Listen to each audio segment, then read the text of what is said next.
এতদিন পর আমার কথা শুনলো, তাই মাঝে মধ্যে বড়দের কিন্তু বউয়ের কথাও শুনতে হয় একটু। তো বন্ধুরা, আমি জানি তোমরা কিছুই বুঝতে পারলে না, তার জন্য তো ফুল ব্লগটা দেখতে হবে। তো তোমরা ব্লগটা দেখো, আমি আমার কাজ করি। বড় হতে না হতেই সব পড়ে যাচ্ছে।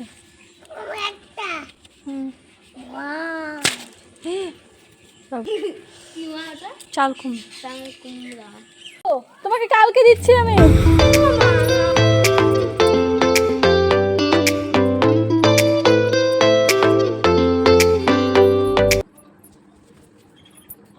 এই ঘরটা গুছিয়ে নিলাম। তোমরা তো জানো অনেকেই যে এই ঘরে শ্বশুরমশাই থাকেন।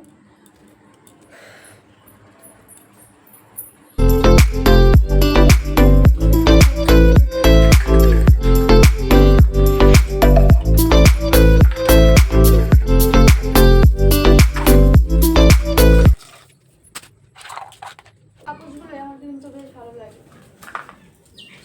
আর দেখো খাটের নিচ থেকে সব মামার খেলনাগুলো যতবার ঝাঁক দিবে ততবারই এরকম গাছটা বেশ চনমনে। তবে এবার তো বর্ষা, রাস্তার পাশে যেহেতু বাড়ি, চৈত্র মাসে যেহেতু আরো বেশি ঘামে সব একদম না। মেয়ের সমস্ত খেলনাবাটি সব খাটের নিচে ফেলে রেখেছিল, সেগুলোকেই আমি আবার ঝাঁট দিয়ে, তোমরা তো দেখতেই পেলে, একটা একটা করে খুঁটে খুঁটে সব আবার ব্যাগে রেখে দিলাম। আর এই নারকেলটা ওই ঝাঁট দেওয়ার সময় শুধু বারবার ঝাঁকিয়ে দেখছি জলটা আছে না শুকিয়ে গেছে। এই নারকেলটা কিন্তু অনেক দিন হয়ে গেছে জানো তো। এটা শাশুড়ি মা এনেছিল ওই আমাদের ওই বাড়ি থেকে, মাথাভাঙা থেকে এনেছিল, কিন্তু তারপরে সেদিন নিয়ে এসেছিলো। তো যাই হোক, তখনই ফাটানোর কথা ছিল। তো আমি ভাবলাম যেহেতু সামনে লক্ষ্মী পুজো আছে, লক্ষ্মী পুজোতে নাড়ু ঠাড়ু বানানো যাবে।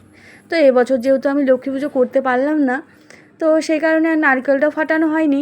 ইচ্ছে আছে, তো সামনে তো রাস পূর্ণিমা আছে, ওই পূর্ণিমার দিনে একটু ভোগ দেব। তো বন্ধুরা, একটা টিপ পরে নিলাম। টিপ না পরলে না কেমন যেন কপালটা লাগে, ফাঁকা ফাঁকা ভালো লাগে না। তো ঘরের কাজ তো শেষ হলো, ঘরটা ঝাড় দিলাম। এবার ওই যে তোমাদের দাদাভাইয়ের প্যান্ট গেঞ্জিটা আছে, তো সেটাকে এখন ভিজাবো। আর কিছু বাসন আছে, বাসনগুলো মেজে তাড়াতাড়ি করে স্নান করে পুজোটা দিয়ে নেবো। শ্বশুরমশাই আবার চলে আসবে ওই 1-10-15 মধ্যে। তো শ্বশুরমশাই আসার আগে তো চলো ওকে স্নানটা পুজোটা সেরে নিই। দুর্গাপুজোর থেকে ছাড়া ছাড়া একটা ব্লগ তোমাদের সঙ্গে শেয়ার করছি। আমি জানি তোমরা যারা আমার ব্লগ দেখো তাদের একদমই ভালো লাগছে না হয়তো ব্লগটা দেখতে। তো চলো এখন চেষ্টা করব আমি, যে আমি আগে যেরকম ব্লগ দিচ্ছিলাম, তো সেই মতনই একটা ব্লগ দেওয়ার চেষ্টা করব। সকাল থেকে সন্ধ্যা পর্যন্ত আমি কি কি করছি, তো সেই সবই শেয়ার করব। আর চলো, আর এরকমটা হবে না। তো মাঝখানে না শরীরটাও আমারও খুব একটা ভালো ছিল না, তাই একদম ইচ্ছে করছিল না কোনো কিছুই করতে। সংসারের কাজ তো দেখো, শরীর ভালো থাকলেও করতে হবে, খারাপ থাকলেও করতে হবে। মানে এটা নাছোড়বান্দা, তোমাকে এটা করতেই হবে তোমার। তার মধ্যে বুঝতেই পারছো আমি একা থাকি, আর আমার এত বড় বাড়িটা একা সব কিছু সামলানো, তারপরে বাচ্চা আছে দুটো, বাচ্চাকে সামলে তারপরে ভিডিও, মানে ওই মানসিক একটা চাপ ছিল, তো সেটা আর নিতে পারছিলাম না। তো সেই কারণে ভাবলাম না, নিজেকেও একটু সময় দিতে হয় মাঝে মধ্যে। তো চলো, কাজ তো আমি যতদিন আছি ততদিন তো কাজ থাকবেই, সত্যি কথা কাজ থাকবেই। তো সেই কারণে একটু সময় নিলাম। তো তারও মাঝখানে আমি 1-2 মিনিটের তোমাদের সঙ্গে ভিডিও শেয়ার করেছি। তো এই হচ্ছে ব্যাপার। তো আর এরকমটা হবে না, আমি চেষ্টা করব যেরকমটা ফুল ব্লগ দিচ্ছিলাম তেমনটা দেওয়ার। দেখো, এক ঢিপ বাসনপত্র নিয়ে বসে পড়েছি। ওই সকালে এগুলো মাজা হয়নি, আর আমার গোপালকেও আজকে খাবার দেওয়া হয়নি। এখন ঘড়ির কাঁটায় বাজে ওই 10:30। চলো তাড়াতাড়ি করে স্নান টান করে গোপালকেও ওঠাতে হবে। আর ঘরে আবার চলে আসলাম, সাবান নিতে হবে। ওখানে দেখি ওই কাপড় কাচার সাবানটাও শেষ হয়ে গেছে, গায়ে মাখা সাবানটাও শেষ হয়ে গেছে। আর আমাদের তো সব মাসকাবারি বাজার নিয়ে আসে, তো সেই কারণে অসুবিধা হয় না।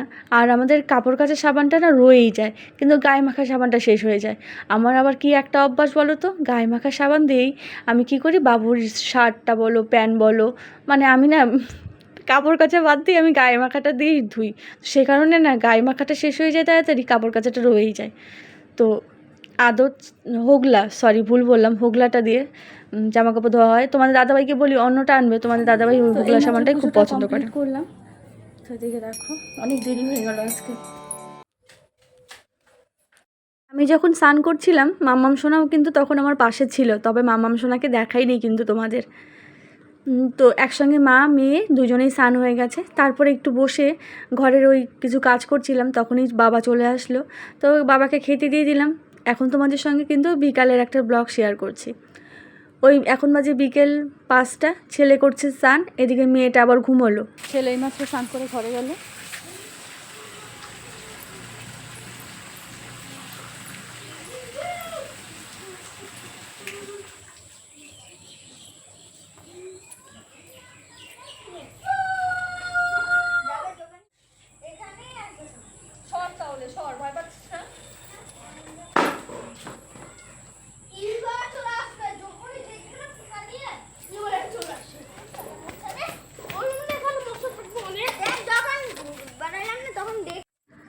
ওই গাছগুলোর গোড়ার থেকে মাটিগুলো সব ধুয়ে গেছে। তো ভাবছি এই একটা লম্বালম্বি করে বাঁশ দিয়ে মাটি দিলে কিন্তু তারপরেও যদি বৃষ্টি হয় তাহলে কিন্তু মাটিগুলো থাকবে।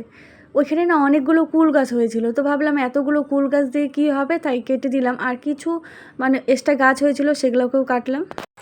আর এখন চলো আর একটা জিনিস দেখাই। ওদিকে কাজ করতে করতে চোখটা গেল, তো ভাবলাম চলো তোমাদের সঙ্গে একটু শেয়ার করি। গাছটা নিয়েছিলাম গত বছর, তো এইবারও এই যে পুজোর আগ দিয়ে আবার সমস্ত কিছু পরিপাটি করতে হবে। বিভিন্ন ধরনের ফুল লাগাই বাড়িতে, মানে সিজনের ফুলটা ঠান্ডার।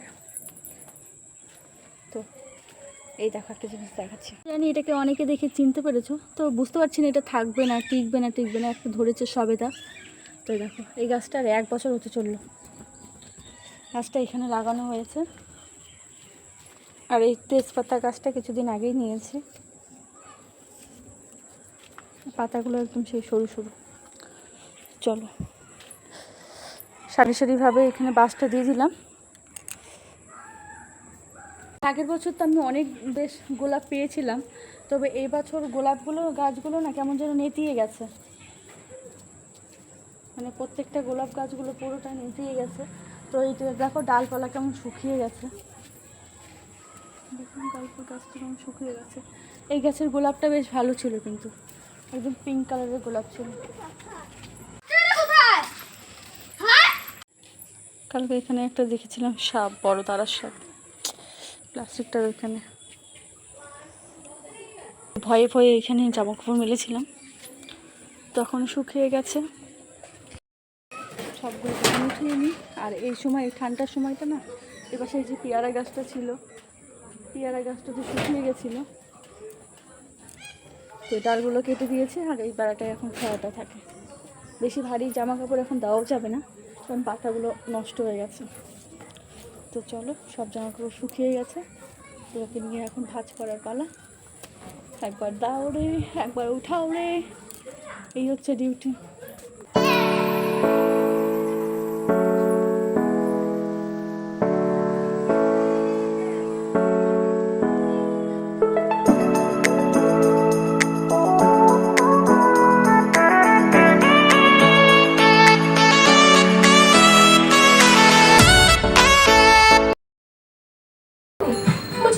चाहिए इस चिप को इस चाकू से आगे में काटिए, मुझे इसे तोड़ना नहीं है।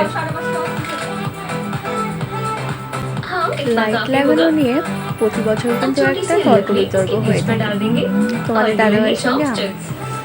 তো এবছর আমি বললাম না, এবছর পিছনে আর লাগাবো না, সামনেই লাগাবো। তোমাদের দাদাভাই বলে না, সামনের দিকে লাগালে তো কেমন একটা লাগে, চলো পিছনের দিকটা লাগালে তাও রাস্তার দিকটা আলো হচ্ছে না। এবার তোমার কথা আমি শুনবো না, এবার আমার কথা শুনবো। এবার সামনের দিকে লাগানোর পর বলছে না ঠিকই আছে, তোমার কথাই ঠিক। ছেলেকে ভাত খেতে দিয়ে আমি এদিকে যেগুলো বাসন ধুয়ে রেখেছিলাম তখন সেগুলোকে আবার টেবিলের উপর করে রাখছি। ছেলের খাওয়া হয়ে গেছে, থালটা সরিয়ে ওই জায়গাটা এঁঠোটা মুছে নিলাম। আর এর মাঝে চলে আসলো জল, জানো তো কালকে জল দেয়নি, সেই জল গিয়ে রাত্রে 9টার দিকে আবার কিনে নিয়ে এসেছে এক ডাম। তো সেই জলই খাওয়া হলো। তো বলছিলাম যে জল অসুবিধা হতেই পারে, তো একবার ফোন করে বলে দিলে তাহলে সকাল থেকে ব্যবস্থা করলেই হয়ে যায়, তাহলে আর অত রাত্রে যেতে হয় না। আর আমাদের কুয়ার জল জানো তো একদমই খাওয়া যায় না, খুব বাজে হয়ে গেছে কুয়ার জলটা। আর এমনি সময় কিন্তু আমরা মানে এই বর্ষার কিছু মাস কুয়ার জলটা খেতে পারি না, তবে বর্ষার পরে ফিল্টার করে কিন্তু ওই জলটা আমরা খাই, তো কয়েকটা মাসের জন্য। তো যাই হোক, বললো ঘুরতে গিয়েছিল নাকি, তো সেই কারণে আসতে পারেনি। এদিকে একবার তো ঝাড় দিয়েছি, তবে বাচ্চা কাচ্চা থাকলে ওই ঝাড়ু একটু বারবারই দিতে হয়। সন্ধ্যা দিব যেহেতু, তাই সন্ধ্যার আগে বারান্দাটা আরেকটু ভালো করে ঝাড় দিয়ে নিচ্ছে। এখানে না ওই আবার রান্নাবাটি ঢেলেছিল, বল খেললো ছেলে আসার পর। তো নন্দিনী, মামাম, সোনা, ছেলে, তো সবাই মিলে খেললো, এই জায়গাটা একটু ঝাড় দিয়ে নিলাম। আর এবার প্রত্যেকটা ঘরে জ্বালানাগুলো বন্ধ করে দিচ্ছি। মেয়েটা ঘুম থেকে উঠে একটু কান্নাকাটি করছিল, আর এদিকে বলছিল মা লাইটিংটা জ্বালাবে না, সবাই জ্বালাচ্ছে, তো লাইটটা জ্বালিয়ে দিলাম। লাইটটা পিছন দিয়ে লাগানো হয়, তো আমি প্রতিবার একই কথা বলি, পিছনে না সামনের দিকে লাগাও, রাস্তার দিকে না হয়ে রাস্তাটার পিছন দিকে মুখ, একদম উল্টো বাড়ি, উল্টো দিকে মুখ।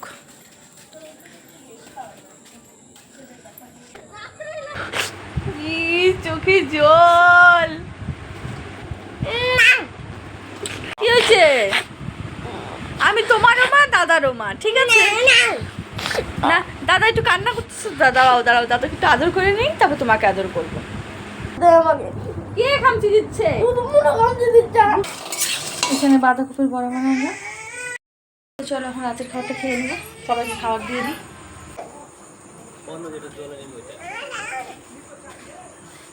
ওটা চোখে লাগে তো মা, চোখে লাগে এটা।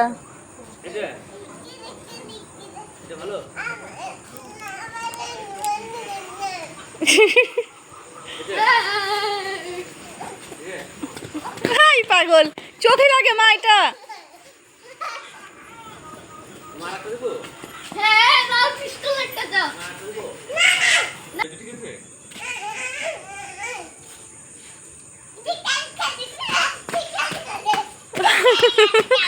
চোখে লাগে লাইটটা।